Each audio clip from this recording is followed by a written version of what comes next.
We are live. Thank you for tuning in. Let me help you, a loved one or friend, find your vegan soul through food, people, events, and culture.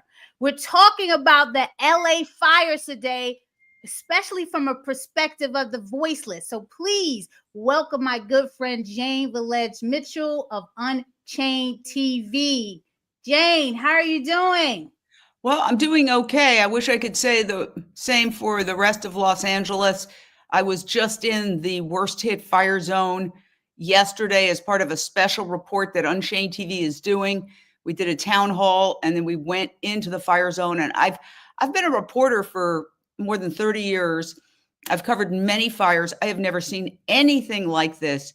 And what particularly upset me was, just the devastation, the loss is surreal, surreal. I've never seen anything like it. It's like a war zone. And then I saw some traps for cats that obviously the pet parents, human companions had left out. And now they're not being allowed back in.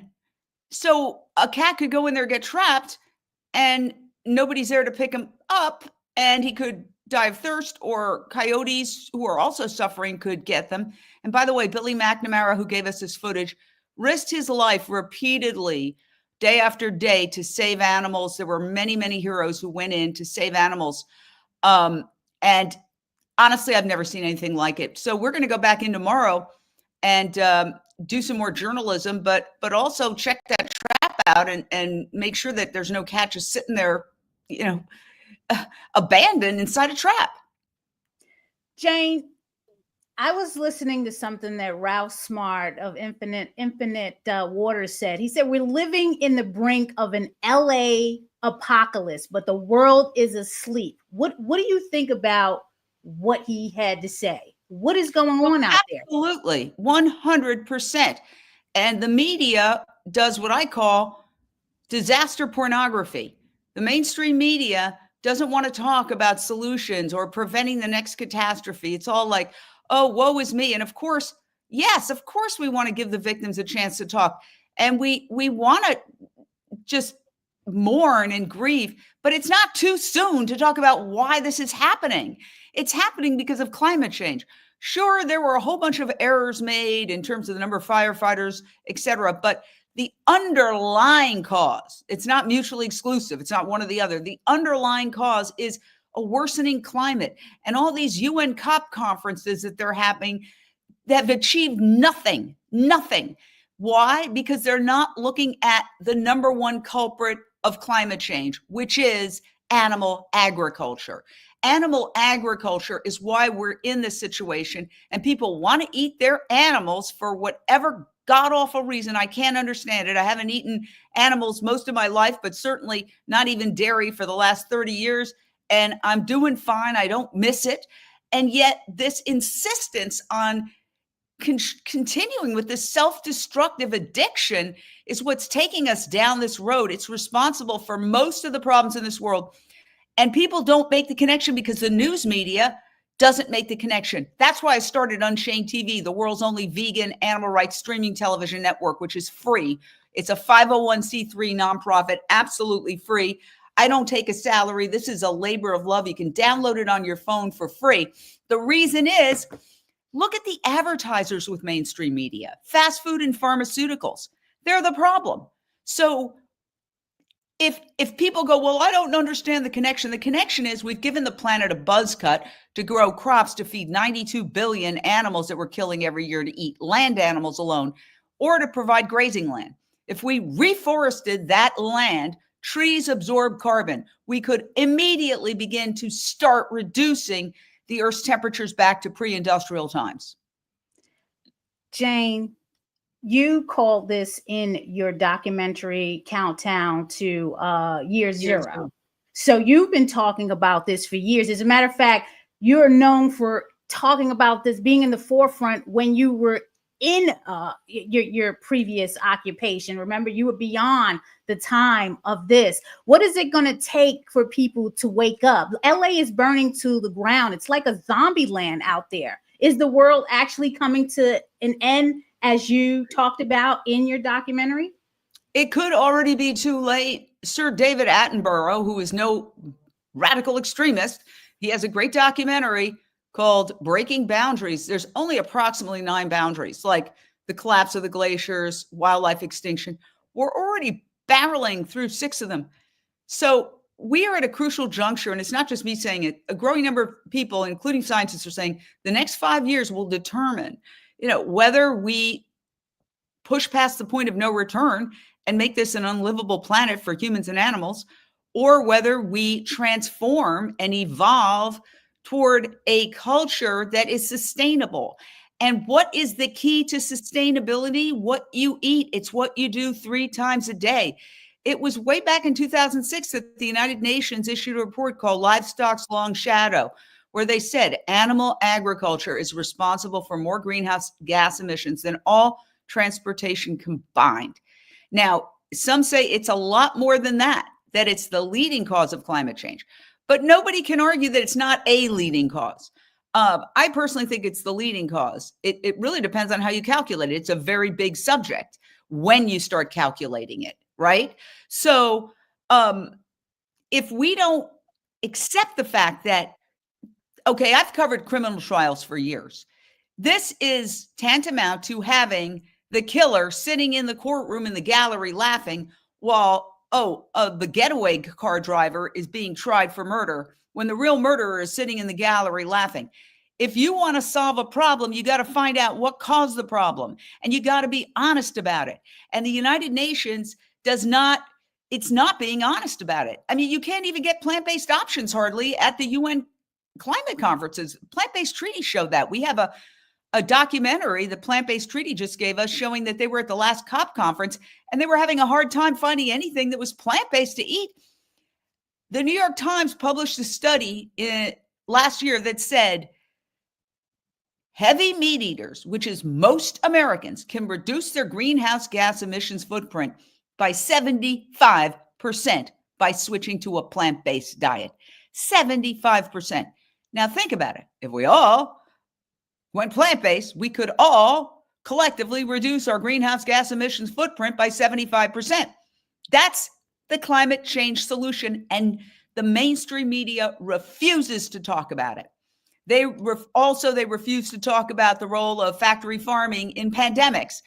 They refuse to talk about the role of factory farming and industrialized animal agriculture in world hunger. I mean, the list goes on. Here's the problem. The meat and dairy industry has co-opted the government, has co-opted the media, and, to the large degree has co-opted the courts in the sense that we passed Prop 12 when we passed Prop 2 here in California. There's never been a prosecution. Those are anti-animal cruelty propositions. Never been a prosecution of any factory farm here. And then people who point that out and go in and show the horrors going on, they're prosecuted. So we're living in an upside down world. And the US government is actually propelling the climate crisis because of their massive subsidies to animal agriculture. Now, why? That's capitalism. So this country was built on capitalism. No, it's not capitalism. It's corporate welfare. This is not capitalism. More than 70% of the profits from the dairy industry come in one way, shape, or form from the government. That's not capitalism. That's corporate welfare. So why are they doing this? If they know this is detrimental to the planet, the animals, and the humans world, why are they doing this? Because we don't think long term. Because, the USDA is run by a dairy industry trade group leader, Tom Vilsack. This is the current administration, not the incoming administration. Mm-hmm. He's a dairy industry trade group leader. So you have the dairy industry running the United States Department of Agriculture. What do you expect? I mean, it's flabbergasting that people refuse to make the connection. And they know, on some level they know, but look, I was in the news business. You don't need somebody to knock on your door and say, don't cover this. All you have to do is look at the advertising on your network. And well, if I start attacking those advertisers, I'm in deep doo-doo. Right, exactly. And especially coming from my community where they're shoving the dairy down our throat, and we have to have organizations like Black Veg Society and others educating people that this is not the right thing to consume, and it's a It's food challenge. colonialism. One thing I learned from Dr. Silas Rao, one of the many things, and he's the subject of the documentary Countdown to Year Zero, which again, you can watch it on Unchained TV free. Just download Unchained TV, put it in your app store and just download it. It's 2,000 videos, but Countdown to Year Zero is one of those videos. And what Dr. Silas Rao, who is an engineer who used to work with Al Gore and left because Al Gore wouldn't discuss the really inconvenient truth, animal agriculture. He said, we're all being factory farmed. And we think that colonialism ended. No, it's now food colonialism. So Yes. what I love is the African-American community is waking up to this and realizing that every time they eat fast food and, food that they've been conditioned to believe is traditional food for them. No, that's food colonialism. Throw off the shackles. Go back to Ethiopia, where it's primarily plant-based, some of the fastest runners in the world. We have a vegan Ethiopian restaurant community here in Los Angeles. The plant-based is the heritage, not cheeseburgers and dairy. Cows are not even indigenous to the Americas. The first cow came over on Columbus's second voyage, and pigs were also brought here from Europe. This is not food that is part of anybody's heritage except the European and Nordics. It's going to take a lot for our communities to get on board with this. We have to bring them back to the roots, and we're doing the best we can. And you're 100% correct, Jane. We have a lot of work to do, and we're trying to start with the school system as well. I sat in a 2-day strategic planning meeting with Friends of the Earth so we can get more options in school menus from K to 12, because we have to get to the parents. We have to educate them on eating plant-based as being the option for a healthy student and their healthy future of them, the planet, and the animals. And let me tell you, the meat industry has a war room the size of Fox News, where all they do is send out negative articles. Newsweek just published an article. Basically the headline was, "Don't go vegan if you want to save the planet. Do this instead." I wrote to the head of Newsweek on LinkedIn and I said, "What are you doing?" I said, "Are you getting paid by the meat industry to put out these articles?" Because they had published a previous article that said, "I was vegan and then I stopped being vegan and I got healthy instantly." Just ridiculous articles. Like, this is irresponsible journalism. Okay, Newsweek, come on and comment on Unchained TV. I'd love to dialogue with you about this. It's irresponsible journalism, in my opinion. And this is what's happening. The meat industry is putting out something called the Masters in Beef Advocacy. They have thousands of people that are going on social media just talking about how you have to eat meat, you have to eat meat.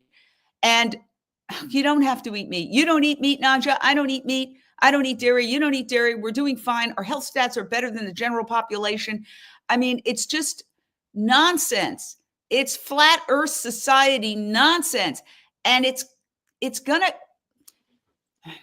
so we have a lot of work to do, Jane, and you and I have to continue to connect, because it's a new year and it's a new strategy, and we have to do all that we can to educate the public, because this has to stop. It is ridiculous. It's LA now. It'll be another city, another time, whether it's flooding or fires, it all has to stop. I'd like to say one thing very quickly. We're very proud to be on In the Black Network, which is what we're doing is now we're moving into a phase where we're distributing our content to other platforms along with Unchained TV. So we're working with In the Black Network, which focuses on fascinating stories in the African-American community. And we have an Unchained TV channel featuring all the vegan leaders in the African-American community that we've spoken to. And I hope you check it out. I sure will, Jane. Folks, Jane is the one I've been talking about all the time. Thank you for the illuminated sign. Much appreciated. We're getting there. We're also contributing to Black USA News. with Donnie Glover of Be More News. We just were awarded the Black Wall Street Award, and it is because of the different content that we're delivering on their platform, because people have to know this. Jane, it's been a pleasure. Happy New Year, sending blessings to you and love to everyone out in California and Los Angeles. Let's continue to talk about it. Download the app, UnchainedTV.com.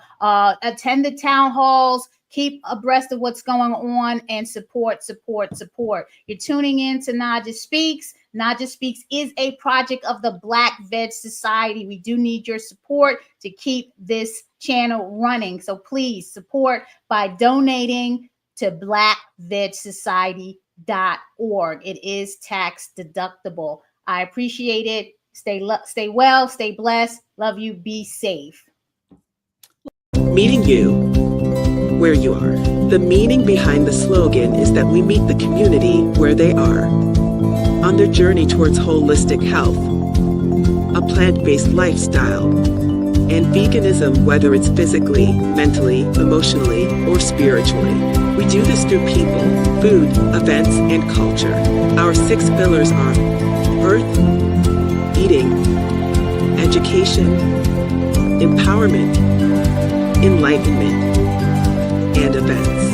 We are Black Veg Society.